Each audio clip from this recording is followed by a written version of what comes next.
뚜리입니다. 자작이라 하셔도 좋고 멍청하다고 욕을 하셔도 좋습니다. 그냥 어디에든 말하지 않으면 너무 힘들어서 제가 정신이 나갈 것만 같아서 이렇게 글을 씁니다.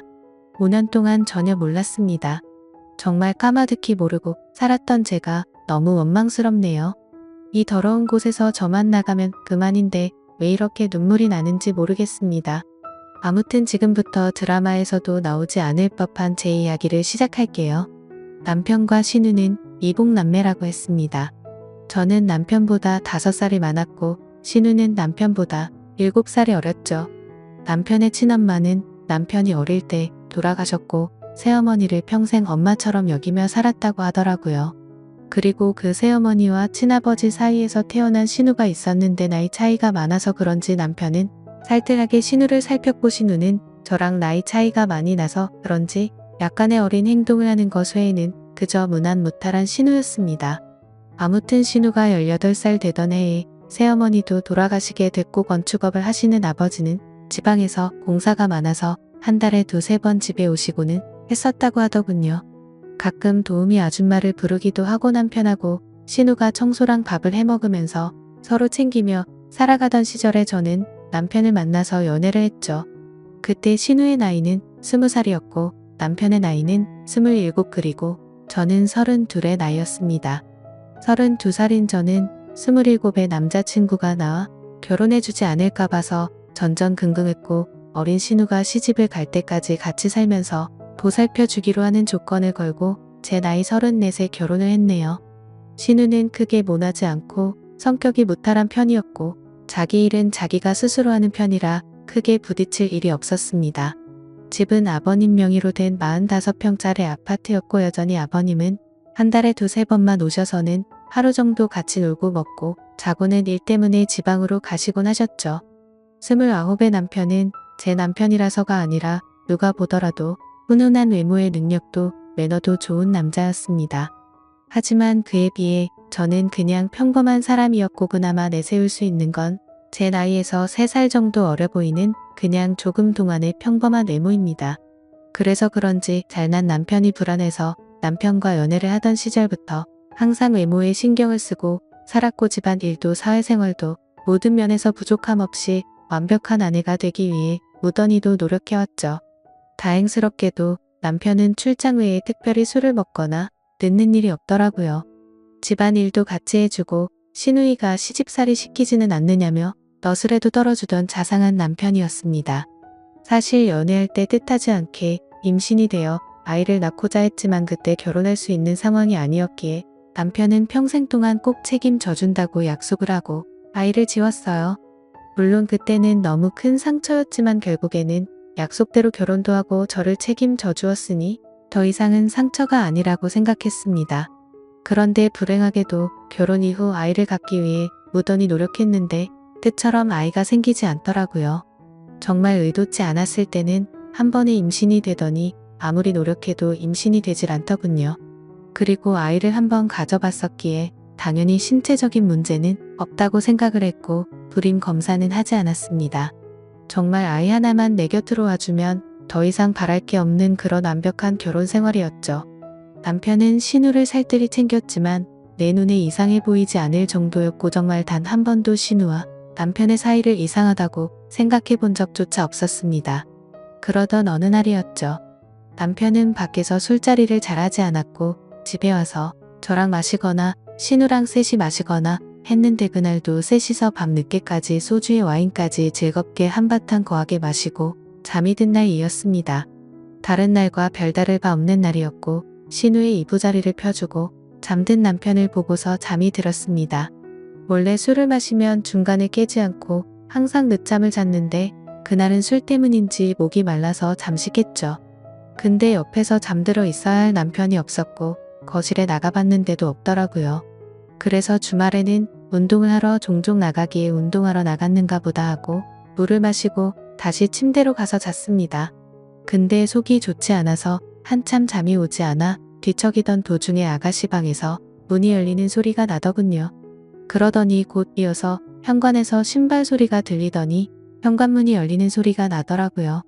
아가씨가 밖에 나가는가 보다 했는데 남편 소리가 들리는 것이었습니다. 마치 지금 막 들어온 것처럼 말이죠.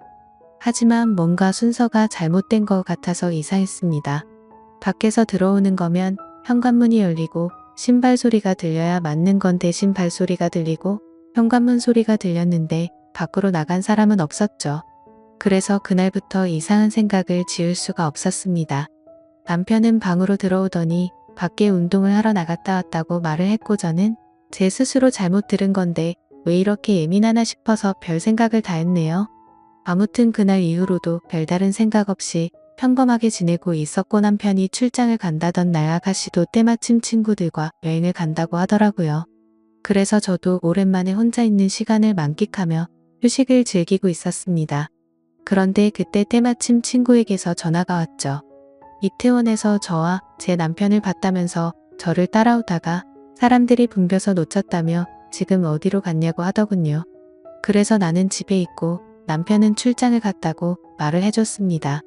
하지만 나중에 알고 보니 그때 그 당시 남편은 이태원에 있었던 게 맞았고 친구는 남편 옆에 있는 여자를 당연히 저라고 생각을 했었던 거죠. 왜냐하면 시누이도 나와 같은 갈색 머리에 긴 생머리였고 체형도 비슷했으니깐요. 며칠 뒤 남편이 출장이 끝나고 돌아오는 날이었습니다. 저는 아버지께서 입원했다는 소식에 남편에게 전화를 걸어 병원에 가 있어야겠다고 말을 했고 남편은 집에 들렀다가 곧바로 병원으로 온다고 해서 저는 서둘러서 병원으로 갔습니다. 걱정과 달리 다행히도 아버지는 아주 가벼운 부상을 당한 거였고 어머니가 유난을 떠신 거라서 대충 수습을 하고 집으로 돌아갔죠. 남편은 아직까지 집으로 돌아오지 않은 상태여서 드레스룸에서 옷을 내려놓고 있는데 남편이 들어오는 소리가 들리더라고요. 저는 순간적으로 반가운 마음에 깜짝 놀래켜 주고 싶었죠.